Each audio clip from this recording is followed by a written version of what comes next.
ఈరోజైతే మళ్ళీ మనం హాస్పిటల్కి అయితే వెళ్ళాము. మమత హాస్పిటల్ బాచుపల్లిలో ఉన్న హాస్పిటల్కు. ఇక్కడ ఓపీ తీసుకున్నాను. ఓపీ తీసుకున్న తర్వాత ఓపీకి ఆపోజిట్లో మనకు ఆర్థో ఉంటుంది. ఆర్థోలో లోపలికి వెళ్ళిన తర్వాత ఇక్కడ ఆర్థో ఉంది కదా, ఆర్థో లోపలికి వెళ్ళిన తర్వాత మనం ఎంట్రీ తీసుకోవాలి. ఎంట్రీ తీసుకున్న తర్వాత డాక్టర్ దగ్గరికి అయితే వెళ్ళాము. డాక్టర్ ఏం చేశారంటే ఎన్ని డేస్ అయింది ఆపరేషన్ అయ్యాని అన్నారు. 10 days అయిపోయిందని చెప్పాను.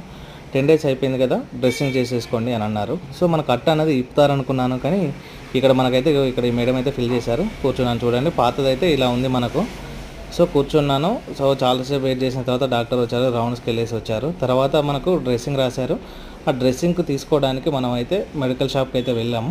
ఇక్కడ మెడికల్ షాప్ ఫార్మసీలో సంబంధించిన మనకు ఏదైతే పాతవి అయితే తీసేశారు, పాతవి తీసేసిన తర్వాత మళ్ళీ కొత్తవి ఇట్లా మెడికల్ షాప్లో తీసుకున్న తర్వాత కొత్తవి మళ్ళీ ఇచ్చారు. ఆ డ్రెస్సింగ్కి ఏదైతే సంబంధించిన కాటన్ ఉంటుందో కాటన్, బ్లేడ్ అవన్నీ ఇచ్చారు, బ్లౌజెస్ ఇచ్చారు. ఆ తర్వాత మళ్ళీ మనకు డ్రెస్సింగ్ చేసిన తర్వాత మన హ్యాండ్ చూడండి, ఇలా మనకు రాడ్ అయితే వేశారు. తర్వాత మళ్ళీ కట్